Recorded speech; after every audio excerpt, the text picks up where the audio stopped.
Ladies and gentlemen, please welcome Texas State Advisory Committee member Reggie Gray. Good afternoon. Did you really enjoy all those impactful seminars and topics? Good, good. Well, it's time for a little fun and games. And I've been asked to come up and welcome you and let you know that we're going to turn our conversation to something that's very timely about sports and their ability to connect people, countries, and cultures. Of course, because as you know, we have FIFA coming and the Olympics. Now, I have been told or asked by the administration to remind you that it's not FISA. It's not the Federation of International Soccer Association, okay? It is the Federation of International Football Association. So us Americans, we're gonna have to hold our tongue all summer and not correct all of our guests from around the world as they blaspheme our beloved NFL, okay? But with the World Cup and the Olympics coming and all the international competitions, we're gonna have a chance for global partnerships, institutions, and communities partnerships. Houston, which is where I'm from, I'm actually on the host committee, and they've assigned me to work with our international media. I'm very proud to be doing that. But we're actually going to be having a game against Uzbekistan and Portugal later this month, around the 22nd. And USGLC will actually be hosting an event. They will be having the Department of State will partner with it in Houston, and we'll be having an event and a program. We hope that if you're in the area, you would definitely come. And on top of that, the week before, when the U.S. is with Australia in Seattle, we will also be hosting another event with the Australian ambassador. Again, another USGLC event, so that we can further use sports and diplomacy to build partnerships and relationships. But now today, we're fortunate to be joined by the leader in the forefront of these efforts, Rob Placek. He's the senior advisor for sports diplomacy at the U.S. Department of State. And to moderate our conversation, we have our very own USGLC's again, the senior policy advisor, Richard Parker. So I would ask the other two from this R-name trifecta to come up on stage. And gentlemen, let the games begin.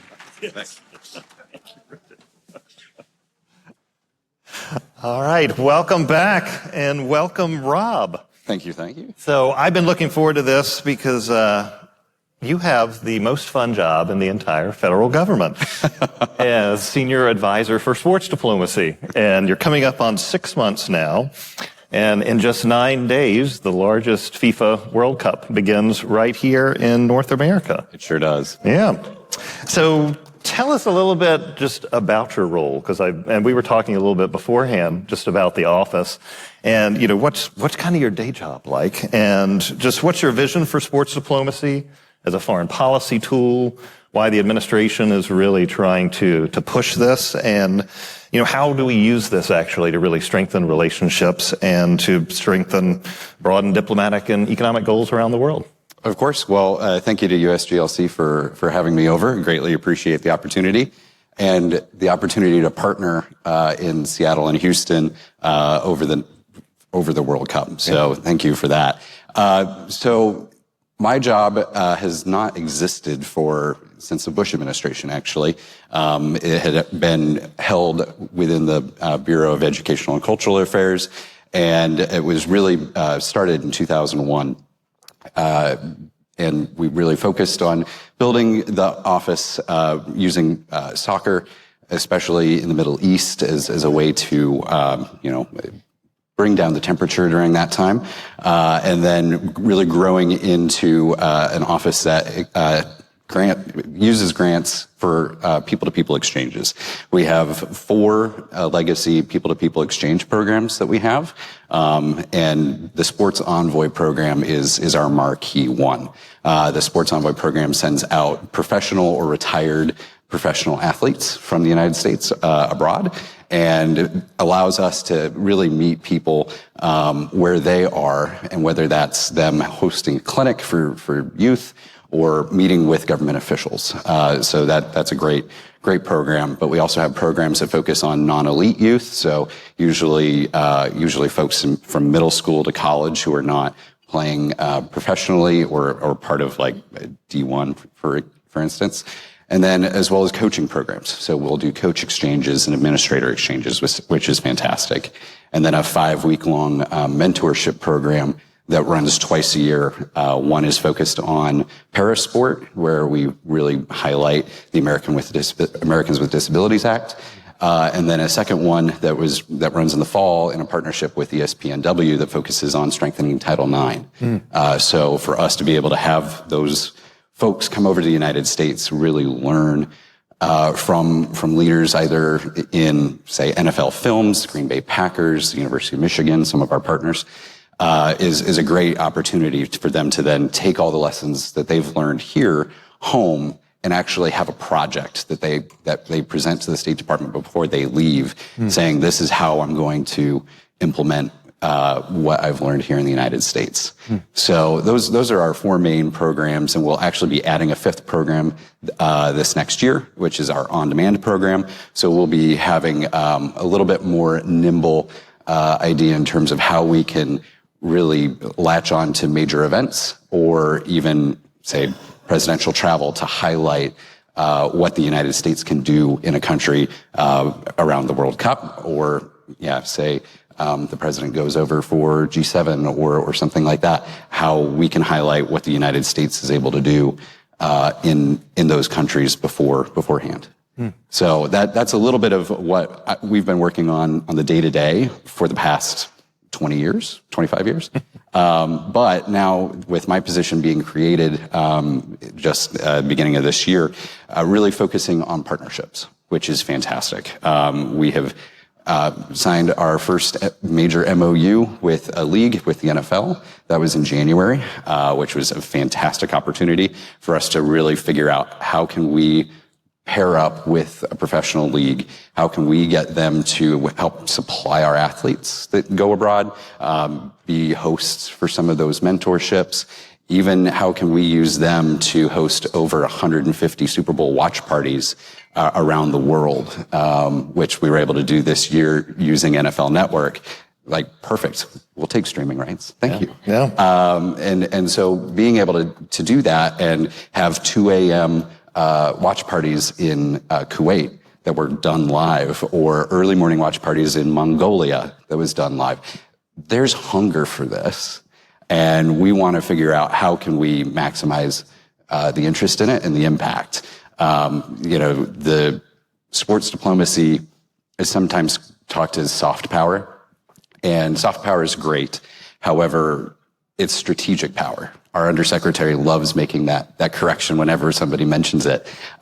Because, we are able to go in and talk about something like a sport that transcends language. And, you don't have to always see eye to eye on something, with the person sitting across the table, but you probably see eye to eye on, either a rivalry game or just the love of a sport.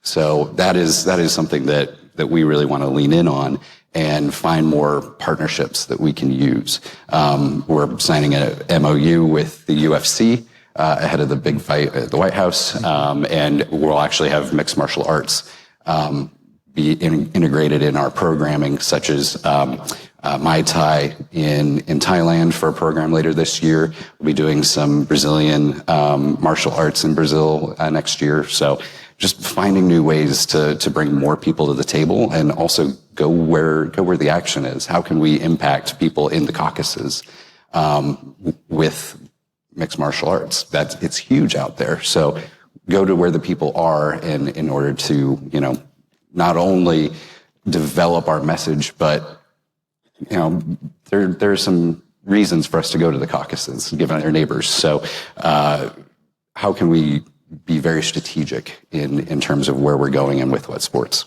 Yeah, and I love that the undersecretary says strategic, and we would say, instead of soft power, it's a smart strategic investment for the U.S. to be able to do this, and you've just demonstrated several ways of why that is. So in addition to being the largest FIFA games, in history, this will also be the first time that it's actually hosted by 3 countries, with the U.S., with New Mexico, and also with Canada. So I'm curious, what's been your interaction with our neighbors on this, and how are you looking at really sports diplomacy and the World Cup to be able to increase our partnerships, as you mentioned, with some of our neighbors here in the hemisphere? So one thing that I've been very appreciative of is working with the White House FIFA Task Force. They have been fantastic. It is across 8 government agencies coming together to work on this. And if you can actually get 8 government agencies to agree on something, trust me, that's not easy to do. that has been fantastic. The really nice thing about working with the Canadians and the Mexicans through the task force has been actually some teaching experiences. One of the big ones is looking at counter drone technology. So we have been working very, very closely with the Mexican government on that. And that has been a fantastic opportunity for Secret Service, Department of War, as well as diplomatic security to work with them to find what are best practices, as well as also sharing where to get some of these technologies. So that's actually kind of a unique example there. But also looking at how can we bolster some of our infrastructure that is needed for usual cross-border travel. That has been a great point of cooperation in between both U.S. and Canada, and then U.S. and Mexico. So there isn't an overarching big point of one thing that we've had to work on together. It's been all these small pieces, which has been fantastic, and we have had to rely on all 8 of those federal agencies in order to make sure that we're getting the right people the right information. Great. And so as we mentioned earlier, so we're going to do some watch parties. There's 11 cities across the country that'll be hosting.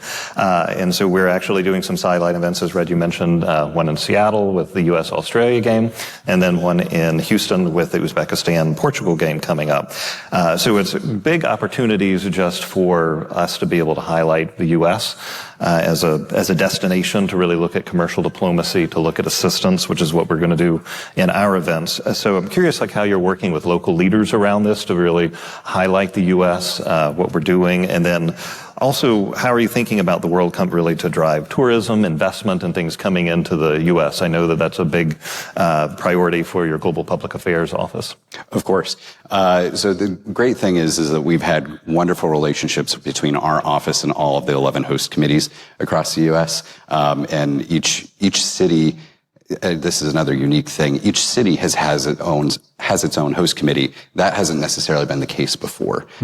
So they are all made up differently. They are all comprised of different entities. They are all funded differently. So it's been unique to have to track all of those folks. But they have been very, very good in terms of sharing information up to us and for us to pass information down to the cities.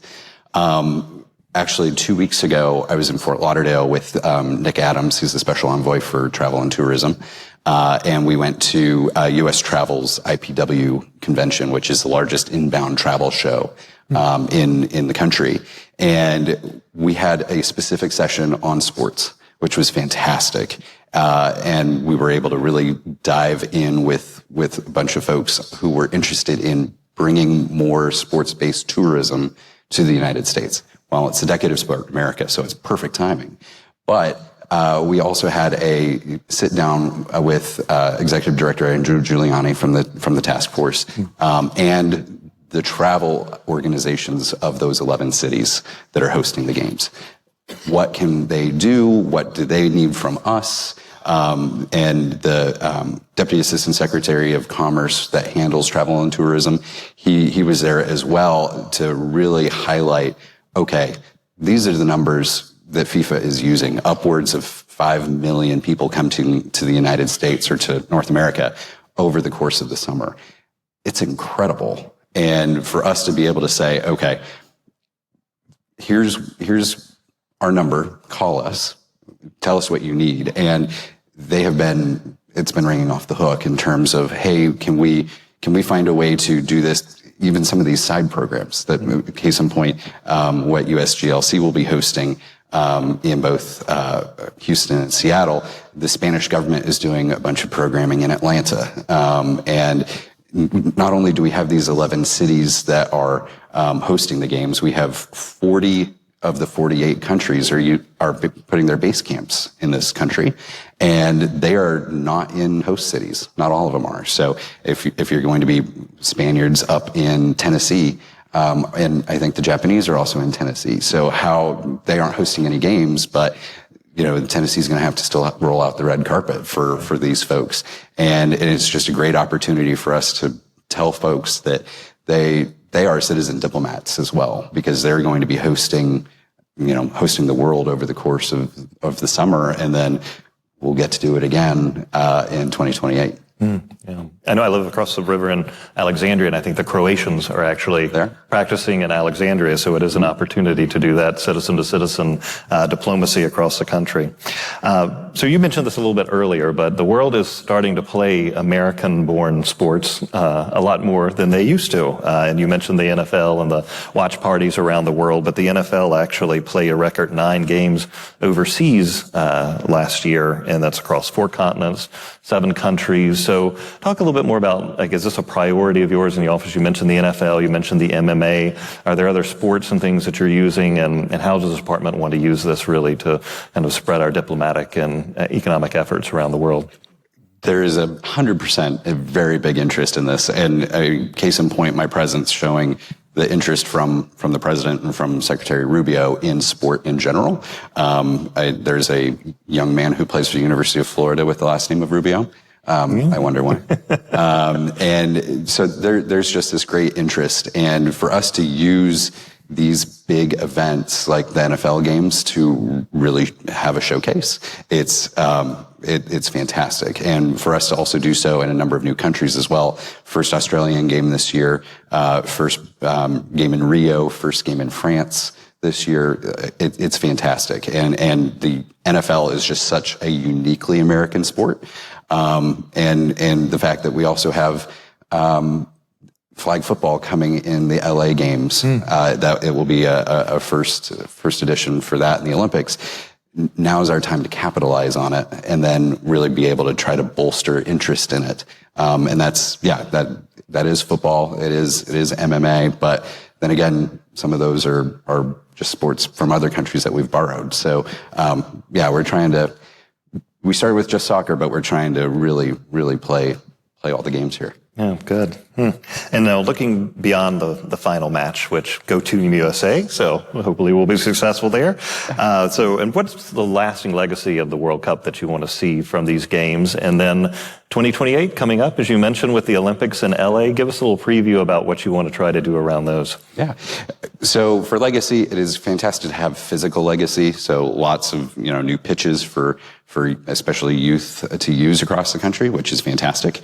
So hopefully we'll have a lot of that, but it will be a legacy of people coming to the United States and realizing we're a big country.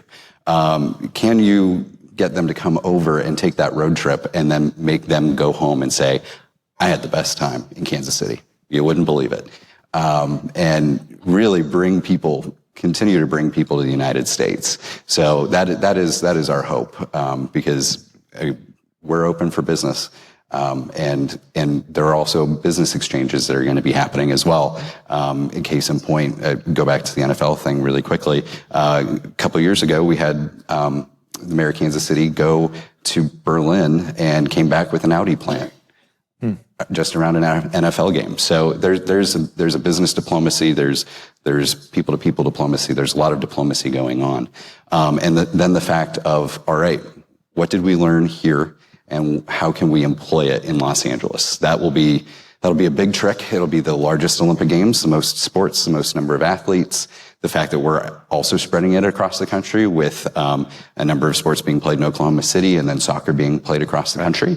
It'll be another great opportunity to host. And thankfully, State Department will also have a satellite office in Los Angeles that'll open in September, where we'll have 3 foreign service officers based there that are going to do nothing but Olympic prep starting in September. So I have to know that was probably a very popular bid for you retired FSOs out there for those 3 slots. Yes, people were holding out for it because they know that's usually a posting every Olympic year. So yeah, it was very popular, and I think we have some of the best going out there. So we're very, very looking forward to it. Great. Well, Rob, this has been a pleasure. Thank you so much for joining us. Help me in thanking Rob, Placek, and good luck with everything we'll be watching. Greatly appreciate it. Thank you. Thank you.